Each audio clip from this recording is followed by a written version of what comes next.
Hi hello ಎಲ್ಲರಿಗೂ ನಮಸ್ಕಾರ. Welcome to Pooja blogs. ಇವತ್ತಿನ ವಿಡಿಯೋನಲ್ಲಿ ಟೇಸ್ಟಿಯಾದ ಬದನೆಕಾಯಿ ಎಣ್ಗಾಯಿ ಮಾಡೋದನ್ನು ತೋರಿಸ್ಕೊಡ್ತೀನಿ. ಮೊದಲಿಗೆ ಸ್ಟವ್ ಮೇಲೆ ಒಂದು ಪಾತ್ರೆನ ಇಟ್ಟು ಅದಕ್ಕೆ 2-3 ಟೇಬಲ್ ಸ್ಪೂನ್ ಎಣ್ಣೆ ಹಾಕಿ ಒಂದು ಈರುಳ್ಳಿ, ಒಂದು ಗೆಡ್ಡೆ ಬೆಳ್ಳುಳ್ಳಿನ ಬಿಡಿಸಿ ಹಾಕ್ಕೊಂಡಿದ್ದೀನಿ. ಸ್ವಲ್ಪ ಗೋಲ್ಡನ್ ಕಲರ್ ಬರೋವರೆಗೆ ಹುರ್ಕೊಬೇಕಾಗುತ್ತೆ. ನಂತರ ಒಂದು ಮಿಕ್ಸಿ ಜಾರಿಗೆ 2 ಟೇಬಲ್ ಸ್ಪೂನ್ ಕಡಲೆಬೀಜ, 1 ಟೇಬಲ್ ಸ್ಪೂನ್ ಬಿಳಿ ಎಳ್ಳು ಎರಡನ್ನು ಹುರ್ಕೊಂಡು ಹಾಕ್ಕೊಂಡಿದ್ದೀನಿ. ಇದನ್ನು ತರಿ ಪೌಡರ್ ಮಾಡ್ಕೊಬೇಕು. ನಂತರ 1/4 ಕಪ್ಪಷ್ಟು ಒಣಕೊಬ್ಬರಿನ ಹಾಕ್ಕೊಂಡು ಪೌಡರ್ ಮಾಡ್ಕೊಬೇಕು. ಮತ್ತು ಅದೇ ಜಾರಿಗೆ ಹುರಿದ ಈರುಳ್ಳಿ, ಬೆಳ್ಳುಳ್ಳಿ, ಸ್ವಲ್ಪ ಹುಣಸೆಹಣ್ಣು, ಸ್ವಲ್ಪ ಬೆಲ್ಲ, 1/4 ಸ್ಪೂನ್ ಅರಿಶಿನ ಪುಡಿ, 1 ಸ್ಪೂನ್ ಖಾರದ ಪುಡಿ, 1 ಸ್ಪೂನ್ ಧನಿಯಾ ಪೌಡರು, 1 ಸ್ಪೂನ್ ಗರಂ ಮಸಾಲ, ಸ್ವಲ್ಪ ಕೊತ್ತಂಬರಿ ಸೊಪ್ಪು, ಸ್ವಲ್ಪ ನೀರು ಇಷ್ಟನ್ನು ಹಾಕಿ ತರಿಯಾಗಿ ರುಬ್ಕೊಬೇಕು.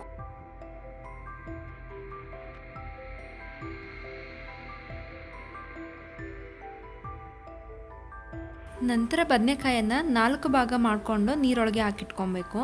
ಒಂದು ಬೌಲಿಗೆ ರುಬ್ಬಿಟ್ಟಿರೋ ಮಸಾಲೆ ಮತ್ತು ಪೌಡರು ಎರಡನ್ನು ಹಾಕ್ಕೊಂಡು ಚೆನ್ನಾಗಿ ಮಿಕ್ಸ್ ಮಾಡ್ಕೊಬೇಕು. ರುಚಿಗೆ ತಕ್ಕಷ್ಟು ಉಪ್ಪನ್ನು ಹಾಕಿ ಮಿಕ್ಸ್ ಮಾಡಿಕೊಂಡು ಬದನೆಕಾಯಿ ಒಳಗೆ ಮಸಾಲನ್ನ ಸೇರಿಸ್ಕೊಬೇಕು.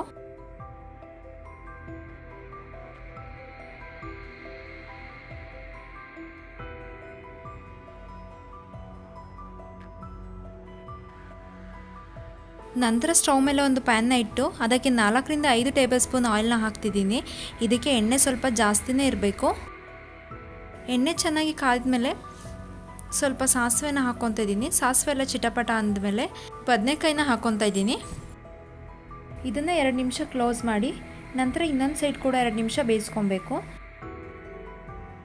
ಈ ಥರ ಎಣ್ಣೆಯಲ್ಲಿ ಸ್ವಲ್ಪ ಬೇಯಿಸೋದ್ರಿಂದ ಮಸಾಲೆ ಹಾಕಿದ ಮೇಲೆ ಬದನೆಕಾಯಿ ಬೇಗನೆ ಬೆಂದುಬಿಡುತ್ತೆ.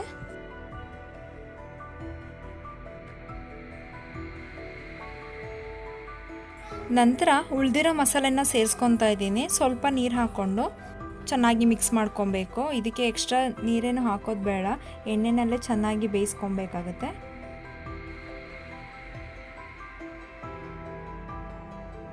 ಇದು ಚೆನ್ನಾಗಿ ಮಿಕ್ಸ್ ಆದಮೇಲೆ ಒಂದು ಪ್ಲೇಟ್ನ ಮುಚ್ಚಿ 10 ಮಿನಿಟ್ಸ್ ಬೇಯಿಸ್ಕೊಂಡ್ರೆ ಸಾಕು. ರುಚಿಯಾದ ಬದನೆಕಾಯಿ ಎಣ್ಗಾಯಿ ರೆಡಿ ಆಗುತ್ತೆ. ಯಾರೆಲ್ಲ ಫಸ್ಟ್ ಟೈಮ್ ನನ್ನ ಚಾನಲ್ನ ನೋಡ್ತಿದ್ದೀರಾ ಪ್ಲೀಸ್ ಸಬ್ಸ್ಕ್ರೈಬ್ ಮಾಡ್ಕೊಂಡು ನೋಡಿ. Thank you for watching.